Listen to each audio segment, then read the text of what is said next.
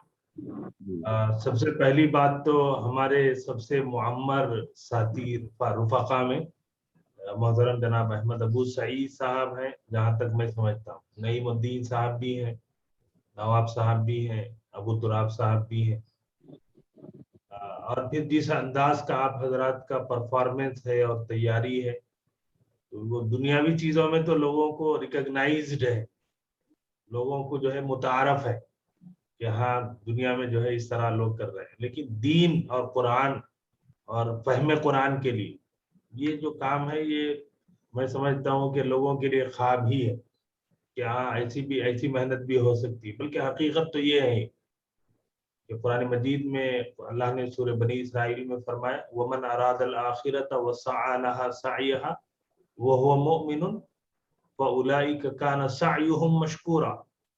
وَمَنْ أَرَادَ الْآخِرَةَ، جو آخرت کا ارادہ کرے، وَسَعَى لَهَا سَعْيَهَا، اور اس کے لیے کوشش کرے، اس عمر میں اور پھر اس وقت میں اتنی تیاری، اور پھر اس قرآن مجید کے سمجھنے کے لیے پوری تشریح ہمارے سامنے آیت بآیت آئی، لفظ بلفظ آئی، اور پھر ایک بہترین انداز میں یہ اس کا پیغام اور اس کا خلاصہ ہمارے سامنے آیا۔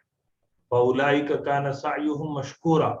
اللہ فرما رہے ہیں ہم تو چھوڑ دیے، ہماری کیا حیثیت ہے، دنیا کیا ہے، دنیا کیا دے سکتی ہے، دنیا کیا لیں گے ہم دنیا سے۔ اللہ فرما رہے ہیں ہماری یہ کوشش بارگاہ خداوندی میں قابل شکر، یعنی اللہ تبارک و تعالیٰ اس کا جو ہے بدلہ دیں گے، ریوارڈڈ ہے، اللہ کے پاس سے جو ہے وہ تھینکڈ ہے۔ ماشاءاللہ ہمارے ساتھیوں سے میں امید کرتا ہوں کہ ابو سعید صاحب کو سامنے رکھیے کہ ہم کو اپنے اٹموسٹ، ہماری جو اور بیسٹ اور ہماری جو ہے لاسٹ اور ہماری جو ہے پریپریشن کی ایک بہترین مثال ہم کو پیش کرنا ہے انشاءاللہ۔ ہمارے ساتھی طے کریں گے مجید کا جو گرامر اور قرآن مجید کی جو کچھ چیزیں ہم نے ایک سال میں پڑھ لی ہیں، تو اس کا مقصد یہ ہے کہ اس کی ڈیپ نالج، اس لیے کہ قرآن مجید آپ کا آئی اوپنر ہے، قرآن مجید آپ کا ہارٹ ٹچنگ ہے، قرآن مجید آپ کے جو ہے علم، عمل، فہم، بصیرت، کردار، ہر چیز کو جو ہے آگے بڑھانے والا۔ تو اور آج کی درس کے بعد جو صرف میں یہ کہوں گا کہ الحمدللہ کہ یہ سورۃ الضحیٰ بھی ان صورتوں میں ہے کہ جس کی 11 آیتیں ہیں، ضحیٰ، سجا، قلا، اولا، ترضا، فآوا، ہدا، اغنا۔ تو 8 الفاظ وہ ہیں جس کا اینڈنگ جو ہے حروف علت سے ہو رہا ہے۔ تو ہم جو ابھی آپ نے پڑھا ہے تو آپ کو خود اندازہ ہو جا رہا ہے کہ پھر سورہ شمس ہے، پھر سورہ لیل ہے، پھر اس کے بعد یہ سورۃ الضحیٰ ہے، تو اس کے اندر یہ حروف علت والے جو حروف الفاظ بنتے ہیں کہ اس کے تبدیلی کیسے ہوتی ہے، اس کے کس طریقے سے ڈیریویشن اس کا فارم ہوتا ہے، وہ ساری چیزیں ہم نے پڑھی ہیں اور پڑھ رہے ہیں ہفتے بھر۔ اور اسی طریقے سے عائلن، سائل، عائل، سائل اور ضال، تو یہ بھی ہم نے پڑھا ہے کہ درمیان میں حرف علت ہے، تو اس کے بھی بننے کا طریقہ اور اس کے معنی کیا ہوتے ہیں وہ بھی ہم نے جان لیے۔ لا تقہر لا تنہر، تو یہ اس میں یہ فعل نہیں ہے۔ اور حدیث، آپ حدیث یعنی بیان کرو، اور ابھی جو سبق ہم نے پڑھا ہے اس کے اندر آپ نے دیکھا ہے کہ حدیث یعنی نیو ہے، اپ ٹو ڈیٹ۔ یہاں پر ایک چیز آپ ہمارے لیے یہ سمجھ میں آ رہی ہے کہ اللہ کی نعمتیں بالکل بندے کے لیے اپ ٹو ڈیٹ ہے، کہ بندہ اللہ کی نعمتوں کے جو اپ ٹو ڈیٹ ہوتا ہے اس کا رپلائی اللہ کو دینا ہے۔ ایک حدیث میں اللہ کے رسول صلی اللہ علیہ وسلم نے فرمایا کہ ایک مالدار انسان ہے بالکل فرنیچر بنا ہوا ہے، ایک مالدار انسان غریب کی جو ہے صورت بنایا ہوا ہے۔ اللہ کے رسول صلی اللہ علیہ وسلم نے فرمایا کہ نہیں، اس مالدار پر اس مالداری کا اثر ہونا چاہیے، اس کو معلوم ہونا چاہیے کہ ہاں بھائی یہ مالدار آدمی ہے، اللہ نے نوازا ہے، تو اس نوازش کا اظہار بھی اپنے زبان سے، اپنے کردار سے، اپنی عملی زندگی سے ہونا چاہیے۔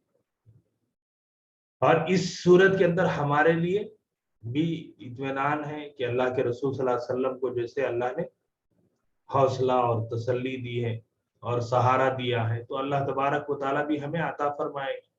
اور بندے مومن کے لیے دنیا بھی اور آخرت بھی، یہ دونوں جو ہے نوازش کی گاہ ہے۔ آزمائش تو ہم سمجھتے ہیں آزمائش کی جگہ ہے، لیکن نوازش کی بھی جگہ ہے، کہ اللہ کا وعدہ ہے وَلَسَوْفَ يُعْطِيكَ رَبُّكَ فَتَرْضَىٰ، کہ نوازش خداوندی ہونے والی، آزمائش خداوندی بھی ہے، وَلَنَبْلُوَنَّكُمْ بِشَيْءٍ مِّنَ الْخَوْفِ وَالْجُوعِ، کہ نوازش خداوندی کا یہ وعدہ ہے۔ اور اچھی بہت معلومات آپ کے سامنے قرآن مجید نے ہمیں دی ہے کہ وہ اما السائل، یہ کہ کوئی ہم سے پوچھ رہا ہے، کوئی ہم سے راستہ پوچھ رہا ہے، تو ہمیں ہمارا کام ہے کہ ہم اس کو بتائیں، اور کوئی ہم سے مسئلہ پوچھ رہا ہے، کوئی علمی بات، تو ہم اس کو بتائیں۔ یہ قرآن مجید کی تعلیمات ہیں۔ اللہ تبارک و تعالیٰ سے دعا ہے کہ مولا تعالیٰ فہم قرآن کی جو راہ پر ہمیں چلایا ہے، اللہ تبارک و تعالیٰ تاحین حیات یعنی آخری دم تک اللہ تبارک و تعالیٰ اس پر گامزن رکھے، اور اس کے عام کرنے کی اللہ ہمیں توفیق عطا فرمائے۔ آمین یا رب العالمین۔ ابھی درس حدیث ہے ریاض الصالحین، اور تقریباً 7 احادیث ہم نے پڑھ لی ہے جو اخلاص کے باب میں ہے۔ 8ویں حدیث محترمہ باقیہ سلطانہ صاحبہ پڑھیں۔ السلام علیکم ورحمۃ اللہ وبرکاتہ۔ یہ 8ویں حدیث ہے، یہ پیج نمبر 14 ہے۔ یہ آپ کے پاس بھی ہے ریاض الصالحین ساتھیوں کے پاس، اور اسکرین پر بھی ہے۔ جی شروع کیجئے باقی سر۔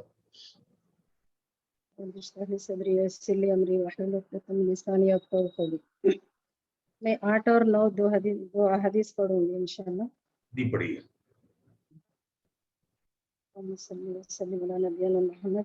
وعن ابي موسى عبد الله بن قيس الاشعري رضي الله عنه قال سئل رسول الله صلى الله عليه وسلم عن الرجل يقاتل شجاعة ويقاتل حمية ويقاتل رياء أي ذلك في سبيل الله؟ فقال رسول الله صلى الله عليه وسلم من قاتل لتكون كلمة الله هي العليا فهو في سبيل الله۔ متفق علیہ، یہ بخاری اور مسلم کی حدیث ہے، دونوں نے روایت کی ہے۔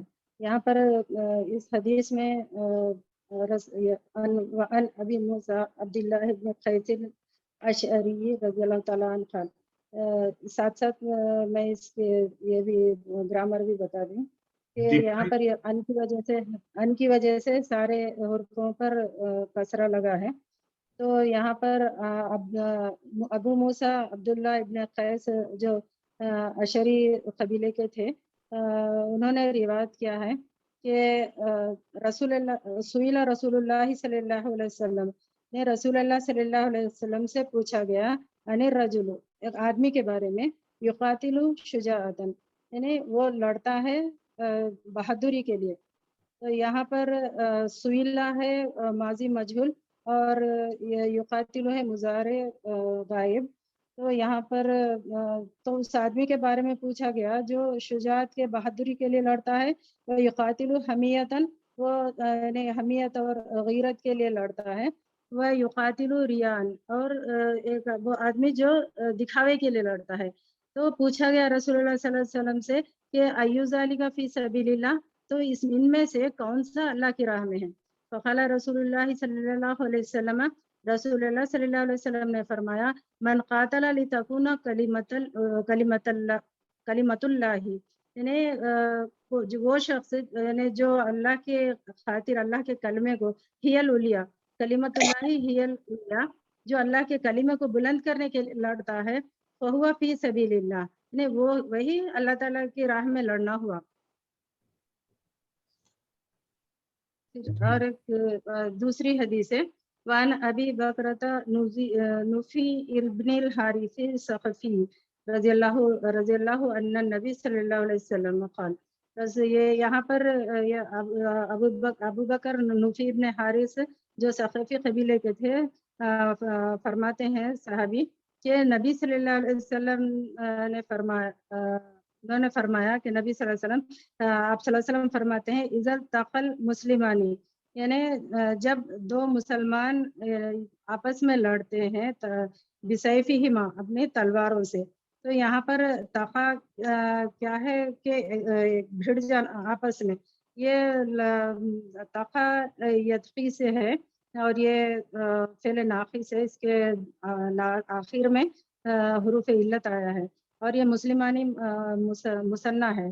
تو یہ یہاں پر فرمایا گیا ہے کہ جب دو مسلمان آپس میں تلوار سے مقابلہ کرتے ہیں، آپس میں لڑتے ہیں، فالقاتل والمقتول فی النار. تو آپ صلی اللہ علیہ وسلم نے فرمایا کہ قاتل اور مقتول دونوں بھی آگ میں جانے والے ہیں. قلت یا رسول اللہ ھذا القاتل فما بال المقتول، میں نے پوچھا یا رسول اللہ یہ قاتل کے بارے میں تو ٹھیک ہے، لیکن یہ مقتول جہنم میں جانا کیا بات ہے.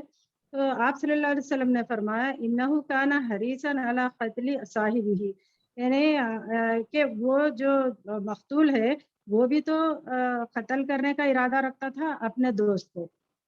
یہ بھی حدیث متفق علیہ ہے. یہاں پر قلتو ماضی متکلم واحد متکلم ہے، اور قاتل یہ مفعول فاعل ہے، قاتل نہیں. اس حدیث میں قاتل جی اس حدیث میں نیت کا کیا ہے؟ جی اس حدیث میں جتنے بھی ہم لوگ حدیثیں اس باب میں پڑھے ہیں وہ ساری نیت کے بارے میں ہی ذکر ہوا ہے. تو یہاں پر بھی یہ نیت بتائی گئی ہے کہ ایک آدمی لڑتا ہے، حالانکہ وہ مقابلہ کرتا ہے، اپنی جان بھی دے دیتا ہے، یا پھر کسی کو اللہ کی راہ وہ لڑتا ہے، مگر اس کی نیت یہ ہے کہ وہ لوگ اس کو بہادر کہیں، اور لوگ یا پھر اپنے قبیلے کی حمیت کے واسطے، یا ملک کی حمیت یعنی غیرت کے واسطے، یا پھر شجاعت کے واسطے لڑتا ہے. تو اس کی یہ نیت اللہ تعالیٰ کے پاس قابل قبول نہیں ہے، یا کوئی دکھاوے کے واسطے لڑتا ہے. تو رسول اللہ صلی اللہ علیہ وسلم نے فرمایا کہ یہ سارے چیزیں قابل قبول نہیں ہیں، ایک وہی ہے جو اللہ کی راہ میں جو لڑتا ہے وہی قبول ہونے والا ہے.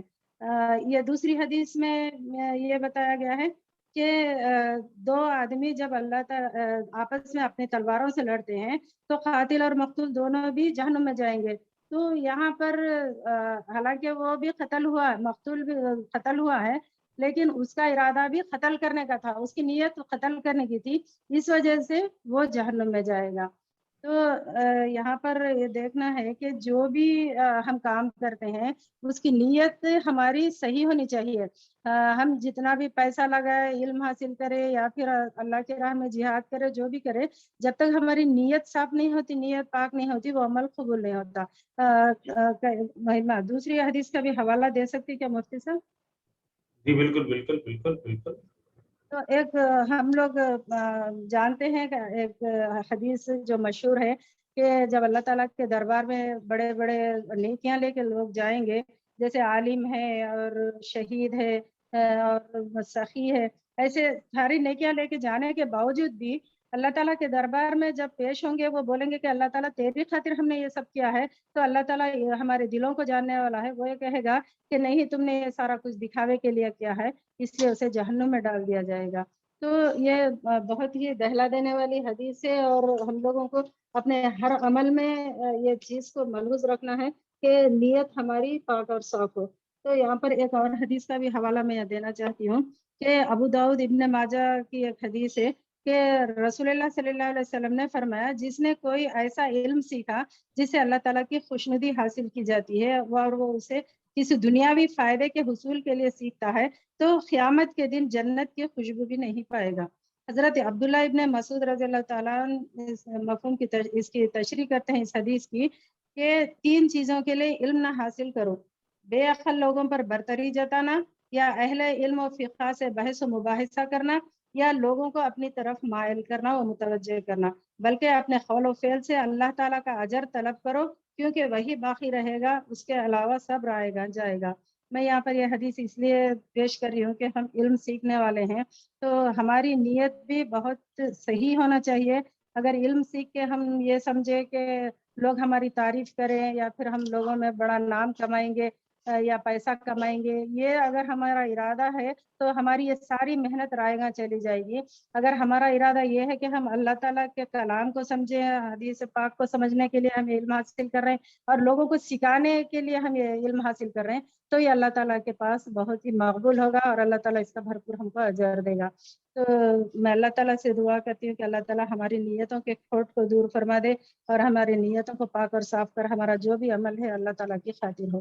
اور آخر میں ایک بات یہ بتانا چاہ رہی ہوں کہ جب حدیث پڑھتی تھی تو میں ترجمے کے ساتھ صرف ترجمہ ہی پڑھتی تھی، اور اس کے الفاظ پڑھنا ذرا مشکل لگتا تھا کیونکہ وہ استعمال میں نہیں آتے زیادہ الفاظ اس کے۔ اب قرآن پڑھتے ہیں تو ہم آسانی سے پڑھ لیتے ہیں، لیکن اب جب سے میں یہ کورس جوائن کری ہوں اور خاص طور پہ جب حدیث کا ہمارا درس ہو رہا ہے تو الحمدللہ اچھا لگ رہا ہے، اور آسانی بھی اس میں لگ رہی کہ قرآن اس کی عربی اب جب میں پڑھتی ہوں حدیث کی الفاظ تو بہت آسانی سے ادا ہوتے ہیں الحمدللہ۔ اللہ تعالیٰ ہمارے سب کے علم میں اضافہ فرمائے اور ہمارے استاد کو اللہ تعالیٰ صحت اور تندرستی عطا فرمائے، اور سارے سیکھنے والوں کو بھی اللہ تعالیٰ صحت دے اور علم میں اضافہ فرمائے۔ آمین، جزاک اللہ، آمین۔ جی واقعہ صاحبہ آپ نے جو بات کہی ہے، ایک بات دیکھیے کہ ہمارے یہاں مساجد میں حدیث کے پڑھنے کا معمول ہے، ہر مسجد میں آپ چلے جائیے مساجد میں، تو وہاں کے جو امام اور جو حضرات بھی پڑھتے ہیں، میں نے کئی مسجدوں میں اسے کہا کہ بھائی صاحب آپ اردو میں پڑھ دیتے ہیں، عربی بھی پڑھ دیا کیجیے، اس لیے کہ جو برکت اور جو سینس اس سے جاتا ہے، آپ اردو پڑھ دیں گے اس سے نہیں جائے گا۔ اور پھر ٹھیک ہے، ابھی جیسے ہم حدیث کی کتاب پڑھ رہے ہیں باضابطہ، تو ایک پوری سند ہے، عن ابی موسیٰ عبداللہ ابن قیس الاشعری قال سئل رسول اللہ صلی اللہ علیہ وسلم، تو یہ کم سے کم یہاں سے تو پڑھ دیجیے، قال سئل رسول اللہ عن الرجل یقاتل، اور پھر اتنا بھی نہیں پڑھتے تو یہ تو پڑھ دیجیے نا کہ جو براکٹ میں یہاں منشن کیا ہوا ہے، من قاتل لتکون کلمۃ اللہ ہی العلیٰ فہو فی سبیل اللہ۔ تو اس سے کیا ہوتا ہے کہ وہ ٹرانسفر ہوتا ہے وہ سینس، اور پھر حدیث اور قرآن میں یہی فرق ہے کہ قرآن مجید کے ورڈنگ اللہ تبارک و تعالیٰ کی طرف سے ہے اور حدیث کے الفاظ اللہ کے رسول صلی اللہ علیہ وسلم کی طرف سے، تو اور الفاظ بھی جو ہے آپ کے لیے مجھے اندازہ ہے کہ انشاءاللہ تھوڑی سی آپ حضرات توجہ دیں گے تو جتنی محنت آپ نے کی ہے تو اس کا رنگ آئے گا، اس کی جو ہے آپ کا ذہن کھلے گا۔ اب اسی حدیث پہ آپ غور کریے کہ ابو موسیٰ ہے، اور یہ ہم تاریخ میں پڑھتے ہیں کہ حضرت ابو موسیٰ اشعری ہے، قبیل اشعر ہے نا، تو قبیل اشعر کے مشہور صحابی ہیں ابو موسیٰ اشعری، تو یا جو ہے نسبتی ہے، لیکن ابھی کیوں ہو گیا؟ ان کی وجہ سے کہ نبی موسیٰ، اور ان کا اصل نام ہے عبداللہ بن قیس، لیکن ان کی کنیت ہے ابو موسیٰ، لیکن کنیت ہی سے مشہور ہے ابو موسیٰ۔ اور ایک لفظ مستقل آ رہا ہے یقاتلو یقاتلو یقاتلو، وہ قاتلہ، دونوں بھی آ گئے، قاتلہ بھی آ گئے اور یقاتلو پاسٹ اور پریزنٹ دونوں بھی آ گئے. اور 3 کوالٹیز ہیں، شجاعتن، حمیتن، ریان. شجاعت تو ہے بہادری، اور حمیتن ہے آدمی اپنی طرفداری، اور آدمی اپنے کسی جو ہے کسی بنیاد پہ لڑے گا، وطن کی بنیاد پہ، رنگ کی بنیاد پہ، کوئی بھی. اور تیسرا ہے کہ دکھاوا ہے. لیکن اللہ کے رسول صلی اللہ علیہ وسلم سے جب پوچھا گیا تو فرمایا نہیں، کہ جس کا انٹینشن یہ ہو کہ جو ہے وہ اسباب پہ نہیں کر رہا، وہ اپنے کسی سائڈ ون سائیڈڈ نہیں ہو رہا، اس کا پیش نظر اللہ کا کلمہ ہے، کلمۃ اللہ ہی العلیہ، کہ اللہ کا کلمہ، اللہ کا نام بلند ہو جائے. علیہ چونکہ کلمہ ہے فیمیل تو علیہ ہے، تو فہو فی سبیل اللہ. اللہ کے رسول صلی اللہ علیہ وسلم نے فرمایا کہ وہ حقیقت میں کہ وہ شہادت کے مرتبے کو پائے تو شہید ہے، اور مقصود اللہ کا کلمہ بلند ہونا ہے، کہ دنیا کے اندر اللہ کا نام، زمین اللہ کی ہے، حکم اللہ کا ہو، تو یہ مقصود تو حاصل ہو گئے. تو یہ فی سبیل اللہ و اللہ کے راہ میں. اور دوسری حدیث میں صحابی کا نام ہے نفع بن حارث، اور ان کی کنیت ہے ابو بکرہ، تو ان کی وجہ سے ہو گیا ابی بکرہ. اور قبیلہ ثقیف ہے نا، قبیلہ ثقیف جہاں اللہ کے رسول صلی اللہ علیہ وسلم کی پرورش ہوئی ہے، اور طائف کے علاقے میں وہ قبیلہ ہے، تو اسی سے ہے ثقفی. اور مشہور ظالم امت ہے حجاج بن یوسف ثقفی، وہ بھی قبیلہ ثقیف کا تھا. اور یہاں ماشاءاللہ آپ نے حدیث پڑھتے ہوئے دیکھیے حدیث کے الفاظ پہ بھی غور کری، اور یہ حدیث مبارکہ ممکن ہے آنے والے ہمارے سبق کا پارٹ بھی بنے گا، یہی 9th لیسن کا، کہ جس کے اندر جو ہے ڈویل کو سمجھایا گیا ہے کہ دو مسلمان بسیفے اپنی تلواروں سے آمنے سامنے ہوں اور پھر لڑائی جھگڑا ہو جائے. تو اس حدیث میں مسلمانوں کو آپسی لڑائی جھگڑے سے اور مسلمانوں کو قتل و قتال سے اللہ کے رسول نے منع فرمایا ہے. آج پوری دنیا کے اندر مسلمان ایک دوسرے سے برسر پیکار ہے، اور پھر کہ مسلمان ہی مسلمان کو مار رہا ہے، مسلمان ہی کو مسلمان کے خلاف استعمال کیا جا رہا ہے، اور مسلمان استعمال ہو رہا ہے.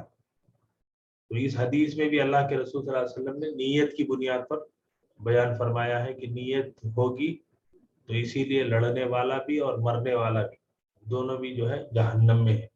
اللہ تبارک و تعالیٰ سے دعا ہے کہ اللہ ہم سب کی حفاظت فرمائے، اور آمین اس کوشش کو قبول فرمائے. اور آمین. اس کوشش کے جو میرے تمام رفقا ہیں اور ہم سبھی ہیں، اور جیسے ماشاءاللہ باقیہ صاحبہ نے کہا کہ ہم سبھی پڑھ رہے ہیں، میں بھی پڑھ رہا ہوں آپ کے ساتھ، کہ اللہ ہم سب پڑھنے والوں کو پڑھانے والا بھی بنائے. اور حدیث مبارکہ جو ہے خیرکم من تعلم القرآن وعلمہ، کہ قرآن کو پڑھنے اور پڑھانے والا بہترین ہے.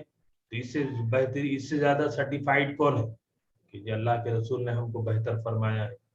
اور کلام اللہ کی تعلیم، کلام رسول اللہ کی تعلیم اور تفہیم، اس کے سمجھنے کی کوشش، سمجھانے کی کوشش، تو یہ اپنے آپ کو بھی سمجھانا ہے، اپنے نفس کو بھی، اور پھر امت کو بھی سمجھانا ہے. مولا تعالیٰ سے دعا ہے کہ اللہ تعالیٰ ہم سب کو قبول فرما لے. ربنا تقبل منا انك انت السميع العليم وتب علينا انك انت التواب الرحيم. آمین. جی ابو دراز صاحب فرمائیے. جی سر ایک چھوٹا سا ڈاؤٹ ہے سر. جی ازل تخل مسلمان ہے نا سر، اس میں دوسری حدیث میں استعمال ہوا تھا سر، تو یہ الف لام آنے سے التقی اسم ہو گیا نہیں سر، یہ یعنی دو متقی مسلمان، وہ مطلب لینا سر. کیا ازل تخل سر، یہ دوسری حدیث میں جو ورڈ لاسٹ کے لائن میں استعمال ہے، دیکھیے سر یہ ازل تخل مسلمانی، تو یہاں پہ چونکہ الف لام سے شروع ہوا تو اس لیے اس کا اپن اسم سمجھیں گے، اور دو متقی مسلمان کا مطلب لینا سر یہاں پر. دو متقی یعنی تقوی رکھنے والے مسلمان لیں گے، اس کا کیا لیں گے سر؟ التقی کا. نہیں یہ اتقا نہیں، التقا ہے. اچھا یہ علیم نام نہیں ہے. اچھا التقا، اتقا نہیں ہے. ہاں سمجھ گیا، آپ سمجھ رہا ہوں. میرے کو الف لام سے ڈاؤٹ آیا اس واسطے پوچھا سر. نہیں ایک منٹ، تو تقا اتقا ہوتا ہے، یہ التقا لام قاف یا ہے روٹ ورڈ، ٹھیک ہے. جی